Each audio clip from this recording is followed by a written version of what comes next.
बिस्मिल्लाहिर्रहमानिर्रहीम। Dear students, अस्सलाम वालेकुम। इंफॉर्मेशन सिक्योरिटी में टॉपिक है नेक्स्ट एक्सेस कंट्रोल। एक्सेस आपको पता है टू अप्रोच सम थिंग और specially some resource in our context in our subject information security. It is most probably some sort of asset just like data or information. तो data और information तक रसाई, उस तक एक्सेस को कैसे control किया जाता है और ये क्या है, ये आज का टॉपिक है हमारा। ओके, स्टार्ट करते हैं। Access control is a critical component of information security that governs who is allowed to access specific resources, systems और data within an organization। अब ये एक्सेस कंट्रोल ये डिसाइड करता है कि किसको इजाज़त है सिस्टम के, इंफॉर्मेशन सिस्टम के रिसोर्सेज, सिस्टम और डाटा को एक्सेस करने की। ठीक है जी। It encompasses a set of policies, procedures, technologies and practices that regulate and restrict access to protect sensitive information, prevent unauthorized activities and maintain the confidentiality, integrity and availability of data। जब सारी बात है आप हर बंदा system को, resources को, data को, information को एक्सेस कर लेगा तो फिर कॉन्फिडेंशियलिटी तो ना रही। कॉन्फिडेंशियलिटी का मतलब तो होता है, कॉन्फिडेंशियलिटी का मतलब होता है किसी चीज़ को पोशीदा रखना, सिर्फ उन लोगों तक जो उसके उस इंफॉर्मेशन के कह लें के मालिक हैं या जिन तक वो इंफॉर्मेशन पहुंचना बहुत ज़रूरी है, बाकियों से पोशीदा रखना। अगर आप एक्सेस कंट्रोल ही नहीं कर रहे, हर बंदा इंफॉर्मेशन को एक्सेस कर रहा है, इट मीन्स कि कॉन्फिडेंशियलिटी ख़त्म हो गई। अब जब हर बंदा एक्सेस कर रहा है तो चेंज भी कर सकता है, जब इंफॉर्मेशन चेंज हो गई तो फिर इंटेग्रिटी ख़त्म हो गई। ठीक है जी। So that access control is very important component of information security. Okay, access control is a fundamental concept in cyber security and plays a vital role in safeguarding an organization's digital assets. Here are key aspects of access control. First one is identification. Access control starts with the identification of users or entities. Identification mean उनकी पहचान। Seeking access to a system or resource, जो भी user system को access करने की कोशिश कर रहा है या उसकी उस तक रसाई चाह रहा है, उसको आपने आइडेंटिफाई करना है। Who is that person. This process typically involves the use of unique identifiers such as user name, employee ID, biometric and so on. Identify करना है आपने। फिर उसके फर्दर प्रॉपर तरीके हैं, वो हम देखेंगे। कुछ देखे हुए हैं, कुछ कहीं पे रिवीजन है, समझ लें। Authentication, once identified user must prove their identity through authentication methods. Common authentication factors include something you know, password, something you have, smart card और tokens, something you are, biometrics. ठीक है, तो ये तीन कॉमन वे हैं जिनके ज़रिए से ऑथेंटिकेशन की जाती है। और यू नो कि हमने प्रीवियसली जो है वो मल्टी फैक्टर ऑथेंटिकेशन देखा था, उसमें पासवर्ड्स को ये आपका सिंगल फैक्टर नॉर्मली होता है, फिर ये जो है वो उसके अलावा ये देखें बायोमेट्रिक है, और ये आपका कोई टोकन्स वगैरह कोई कार्ड है, और ये आपका जो है यूज़र नेम पासवर्ड है। तीनों को कंबाइन किया गया, ये है मल्टी फैक्टर ऑथेंटिकेशन। जितना आपके फैक्टर इंक्रीज़ होंगे ऑथेंटिकेशन में, उतना आपकी जो एक्सेस कंट्रोल है वो कह लें कि मजबूत होगी। सिर्फ ऑथराइज्ड पर्सन ही एक्सेस कर सकेंगे।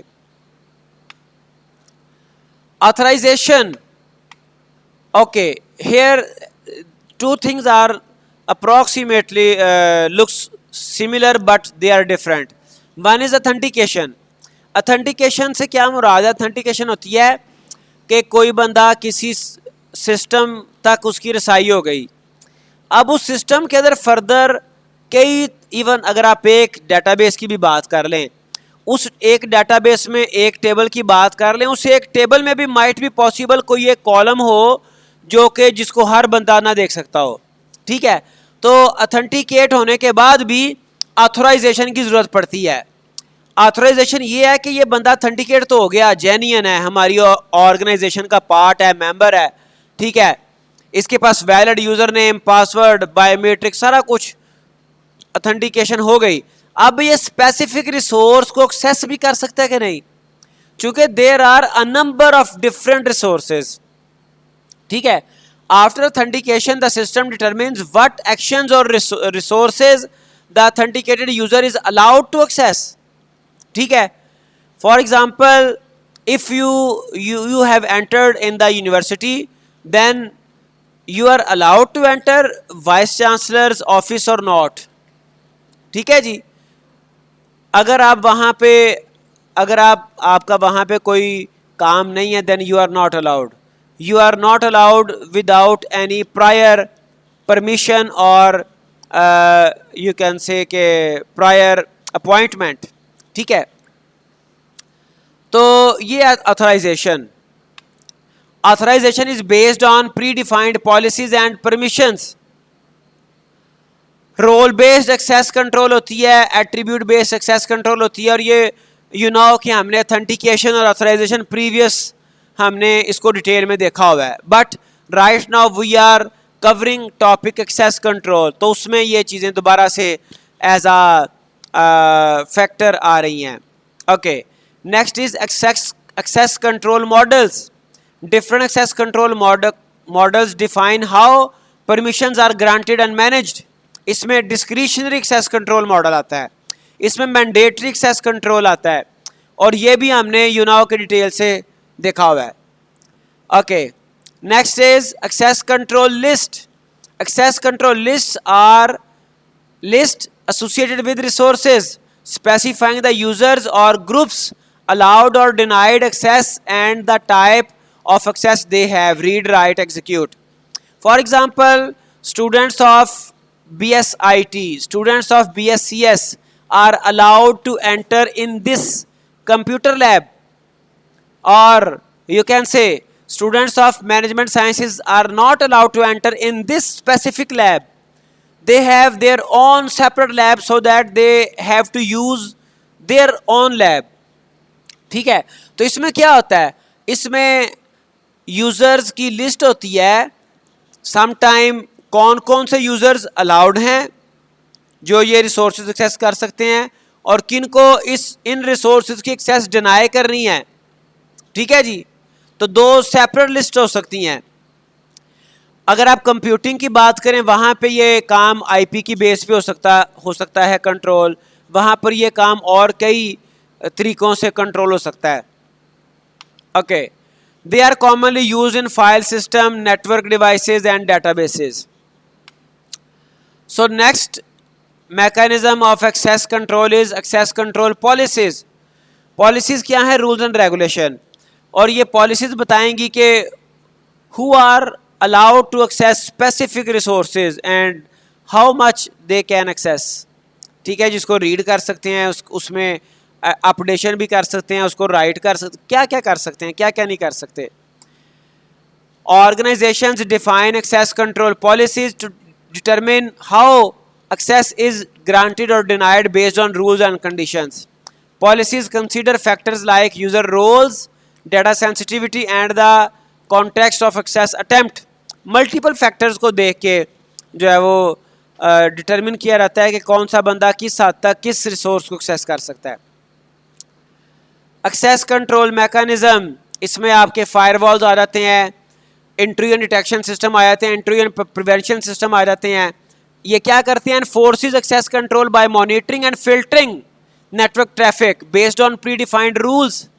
तो सम टाइम ट्रैफिक को फिल्टर भी किया जाता है, ट्रैफिक को उस स्पेसिफिक डायरेक्शन में रिक्वेस्ट भेजने की इजाजत ही नहीं है, ठीक है जी।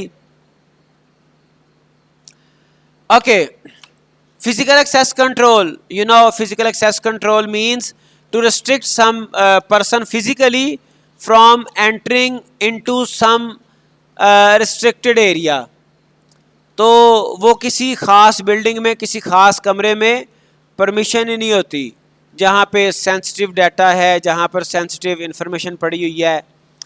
और इस हवाले से बड़ी बेशुमार जो है वो स्टोरीज़ हमारे ये एटॉमिक प्लांट्स और एटॉमिक इक्विपमेंट्स के बारे में बेशुमार स्टोरीज हमने सुन रखी हैं कि वहाँ पर आम बंदे तो रह गए एक तरफ, इवन साइंटिस्ट और बड़े बड़े हाई प्रोफाइल लोगों को भी जो है वो इजीली उनकी एक्सेस नहीं है।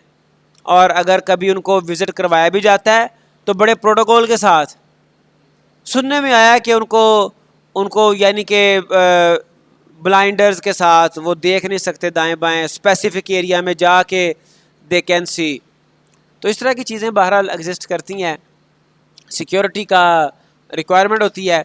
प्रिविलेज एस्केलेशन, एस्केलेशन होती है कि अपने इख्तियारात का नाजायज़ इस्तेमाल, उनमें तजावुज़, नाजायज़ इस्तेमाल की बजाय तजावुज़, ठीक है जी। Ensuring that users cannot escalate their privileges beyond what is necessary for their task is crucial. This prevents unauthorized access and potential abuse. इसका ताल्लुक अब्यूज़ के साथ है। अब एक यूज़र है जिसकी जो एक्सेस थी वो सिर्फ इस एरिया तक रिस्ट्रिक्टेड थी, ये जो एरिया है यू कैन से दिस वन, इस लेवल तक। अगर वो इसको एस्केलेट करता है, वो इस लेवल पे आता है, या वो इससे भी ऊपर इस लेवल पे आता है, या वो इस लेवल पे आता है, then he is violating, he is escalating his permissions. तो डेफिनेटली ऑडिट में और मॉनिटरिंग में, सर्विलियंस में ये चीज़ें जो है वो पता चल जाती हैं। तो इस तरह के यूज़र्स के अगेंस्ट कोई कार्रवाई भी हो सकती है और होती है, ठीक है जी। कॉन्टीन्यूस मॉनिटरिंग, फिर जो भी है authentication, authorization, access control list, whatever controls, policies, mechanisms, hardwares, firewalls, कुछ भी आप यूज़ कर रहे हैं उसके साथ साथ कॉन्टीन्यूस मॉनिटरिंग भी ज़रूरी है। Regularly monitoring access attempts and permissions helps detect anomalies और unauthorised access. Just like I was telling you कि अगर ये यूज़र इसने अपने जो एक्सेस को एस्केलेट किया है, अपने प्रिविलेजेस को एस्केलेट किया है, तो ये ऑडिटेबल है।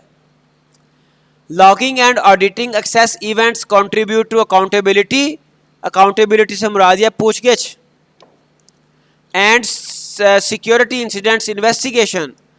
तो ये सारी लॉगिंग, सारी चीज़ें फिर ये इन्वेस्टिगेशन में और अकाउंटेबिलिटी में हेल्पफुल होती हैं। सो it is about access control, and you know the different concepts we already have been discussed in previous sessions, but right now हमने क्या किया कि चीज़ों को हमने access control के हवाले से एक specific way में दोबारा से उनको review किया। चंद जो है वो चीज़ें नहीं भी थी, but frankly कुछ जो concepts हैं वो हमने पहले भी discuss कर रखे थे। Anyhow, it's all about this topic. Take care. Allah Hafiz.